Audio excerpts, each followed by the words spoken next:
ಅಭ್ಯಾಸ. ಒಂದೊಂದು ವಾಕ್ಯದಲ್ಲಿ ಉತ್ತರ ಬರೆಯಿರಿ. ಪ್ರಶ್ನೆ 1. ತಾಯಿಗೆ ಮಗನು ಏನೆಂದು ಕೇಳಿದನು? ಉತ್ತರ: ಅಮ್ಮ, ನನ್ನನ್ನು ಕರೆಸಿದ ಕಾರಣವೇನು? ಏನಾಗಬೇಕು ಕೇಳು ತಾಯಿ ಎಂದು ಮಗನು ತಾಯಿಗೆ ಕೇಳಿದನು. ಪ್ರಶ್ನೆ 2. ಕೊಂಡನ ದುರ್ಗವು ಯಾರ ವಶದಲ್ಲಿತ್ತು? ಉತ್ತರ: ಕೊಂಡನ ದುರ್ಗವು ಮೊಘಲರ ವಶದಲ್ಲಿತ್ತು. ಪ್ರಶ್ನೆ 3. ಜೀಜಾಬಾಯಿಯ ತಂದೆಯ ಹೆಸರೇನು? ಉತ್ತರ: ಜೀಜಾಬಾಯಿಯ ತಂದೆಯ ಹೆಸರು ಲಖೋಜಿ ಜಾದವರಾವ್. ಪ್ರಶ್ನೆ 4. ಶಿವಾಜಿಯ ಗುರುವಿನ ಹೆಸರೇನು? ಉತ್ತರ: ಶಿವಾಜಿಯ ಗುರುವಿನ ಹೆಸರು ದಾದಾಜಿ ಕೊಂಡದೇವ. ಕೊಟ್ಟಿರುವ ಪದಗಳಲ್ಲಿ ಸರಿಯಾದ ಪದ ಆರಿಸಿ ಬಿಟ್ಟ ಸ್ಥಳದಲ್ಲಿ ಬರೆಯಿರಿ. ಕೊಟ್ಟಿರುವ ಪದಗಳು: ಮಹಾಭಾರತ, ಜೀಜಾಬಾಯಿ, ರಾಯಗಢ, ಶಹಜಿ, ರಾಮಾಯಣ. 1. ಛತ್ರಪತಿ ಶಿವಾಜಿ ತಾಯಿಯ ಹೆಸರು ಡ್ಯಾಶ್. ಉತ್ತರ: ಜೀಜಾಬಾಯಿ.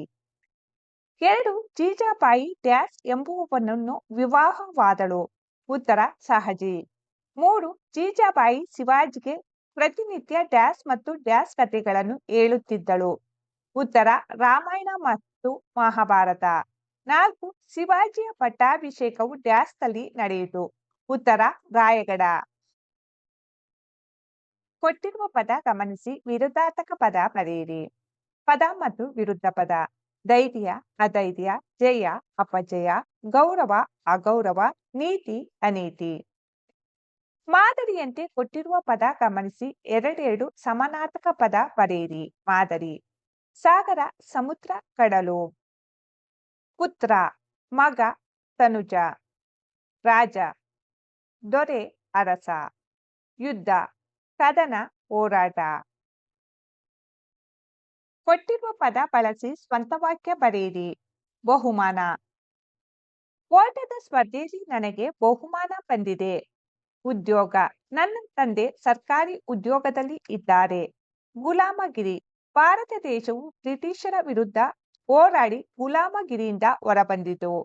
ವೈಭವ: ಕೃಷ್ಣದೇವರಾಯನ ಆಳ್ವಿಕೆ ವೈಭವದಿಂದ ಕೂಡಿತ್ತು. ಆಶೀರ್ವಾದ: ತಂದೆ ತಾಯಿ ಆಶೀರ್ವಾದ ಪಡೆದು ಉತ್ತಮ ಕೆಲಸ ಪ್ರಾರಂಭಿಸಬೇಕು. ಕೊಟ್ಟಿರುವ ಮಾತನ್ನು ಯಾರು ಯಾರಿಗೆ ಹೇಳಿದರು? 1. ಮಾತಾಜಿಯವರಿಗೆ ನನ್ನ ಪ್ರಣಾಮಗಳು. ಯಾರು? ಈ ಮಾತನ್ನು ಶಿವಾಜಿಯು ಹೇಳಿದನು. ಯಾರಿಗೆ? ತಾಯಿ ಜೀಜಾಬಾಯಿಗೆ ಹೇಳಿದನು. 2. ನೀನು ಗೆದ್ದು ನನಗೆ ಬಹುಮಾನವಾಗಿ ಕೊಡಬೇಕು. ಯಾರು? ಈ ಮಾತನ್ನು ಜೀಜಾಬಾಯಿಯು ಹೇಳಿದಳು. ಯಾರಿಗೆ? ಮಗ ಶಿವಾಜಿಗೆ ಹೇಳಿದಳು. ಪದಗಳನ್ನು ಸರಿಯಾಗಿ ಜೋಡಿಸಿ ವಾಕ್ಯ ರಚಿಸಿ ಬರೆಯಿರಿ. 1. ತಾಯಿ: ನೀಡುತ್ತೇನೆ, ಕೇಳು ಅಗತ್ಯವಾಗಿ. ಸರಿಯಾಗಿ ಜೋಡಿಸಿರುವ ವಾಕ್ಯ: ಕೇಳು ತಾಯಿ, ಅಗತ್ಯವಾಗಿ ನೀಡುತ್ತೇನೆ. 2. ಚಾಣಾಕ್ಷ ಜೀಜಾಬಾಯಿ ಹೆಣ್ಣು ಮಗಳು. ಸರಿಯಾಗಿ ಜೋಡಿಸಿರುವ ವಾಕ್ಯ: ಜೀಜಾಬಾಯಿ ಚಾಣಾಕ್ಷ ಹೆಣ್ಣು ಮಗಳು. 3. ಪಟ್ಟಾಭಿಷೇಕವು ಅತಿ ಶಿವಾಜಿಯ ನಡೆಯಿತು ವೈಭವದಿಂದ. ಸರಿಯಾಗಿ ಜೋಡಿಸಿರುವ ವಾಕ್ಯ: ಶಿವಾಜಿಯ ಪಟ್ಟಾಭಿಷೇಕವು ಅತಿ ವೈಭವದಿಂದ ನಡೆಯಿತು. ಭಾಷಾ ಚಟುವಟಿಕೆ: ಮಾದರಿಯಲ್ಲಿ ಸೂಚಿಸಿರುವಂತೆ ಸೂಕ್ತ ಪದ ರಚಿಸಿ ಬರೆಯಿರಿ. ಮಾದರಿ: ಬರು ಪ್ಲಸ್ ಅಂತೆ ಬರುವಂತೆ. ಹೋಗು ಪ್ಲಸ್ ಅಂತೆ ಹೋಗುವಂತೆ. ನೋಡು ಪ್ಲಸ್ ಅಂತೆ ನೋಡುವಂತೆ. ಮಗು ಪ್ಲಸ್ ಅಂತೆ ಮಗುವಂತೆ. ಮಾದರಿ 2. ಹುಡುಗ ಪ್ಲಸ್ ಆಟ ಹುಡುಗಾಟ. ಬಂದು ಪ್ಲಸ್ ಆಗ ಬಂದಾಗ. ಕಾಡು ಪ್ಲಸ್ ಆನೆ ಕಾಡಾನೆ. ಬಾಯಿ ಪ್ಲಸ್ ಆರಿಕೆ ಬಾಯಾರಿಕೆ. ಕೊಟ್ಟಿರುವ ಪದಗಳನ್ನು ಗಮನಿಸಿ ಓದಿ. ಪದೇ ಪದೇ, ಸಣ್ಣ ಸಣ್ಣ, ಓಡಿ ಓಡಿ. ಮಕ್ಕಳೇ, ಇಲ್ಲಿ ಗಮನಿಸಿ. ಆವರಣದಲ್ಲಿರುವ ಪದಗಳನ್ನು ಗಮನಿಸಿ ಅವುಗಳ ಸಹಾಯದಿಂದ ಗಾದೆಗಳನ್ನು ಪೂರ್ಣ ಮಾಡಿ. ಆವರಣದಲ್ಲಿರುವ ಪದಗಳು ಈ ರೀತಿಯಾಗಿವೆ. ಪರರಿಗೆ ಉಪಕಾರಿ, ಬಾಳಿಯಾರು, ಮೌನ ಬಂಗಾರ, ಬಾಯಿ ಮೊಸರು. ಗಾದೆಗಳು: 1. ತಾಳಿದವರು ಬಾಳಿಯಾರು. 2.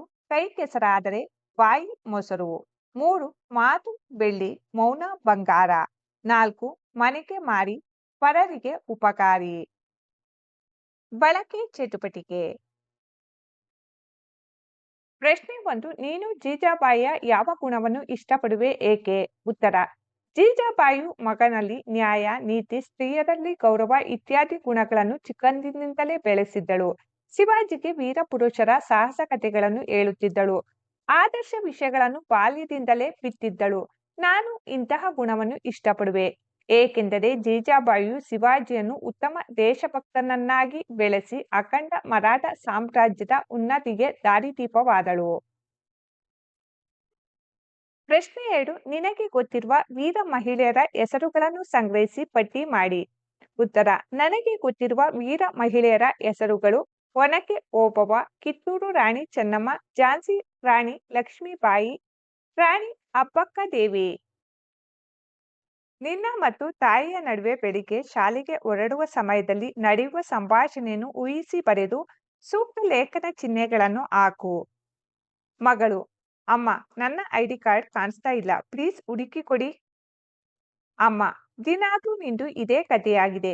ನಿನ್ನೆ ಎಲ್ಲಿ ಇಟ್ಟಿದ್ದೀಯಾ ಜ್ಞಾಪಿಸಿಕೊಂಡು ಹುಡುಕೋ ಆಯ್ತಾ.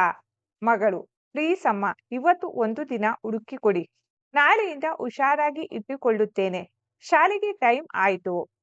ಅಮ್ಮ: ಸರಿ ಬಾ, ತಿಂಡಿ ತಿನ್ನು, ನಾನು ಹುಡುಕಿ ಕೊಡುತ್ತೇನೆ. ಟೈಮ್ ಆಗಿದೆ. ಮಗಳು: ಸರಿ ಅಮ್ಮ, ತಿನ್ನುತ್ತೇನೆ. ಅಮ್ಮ: ಬೇಗ ಬಾ, ಬಸ್ ಬಂತು, ಹುಷಾರಾಗಿ ಹೋಗಿ ಬಾ.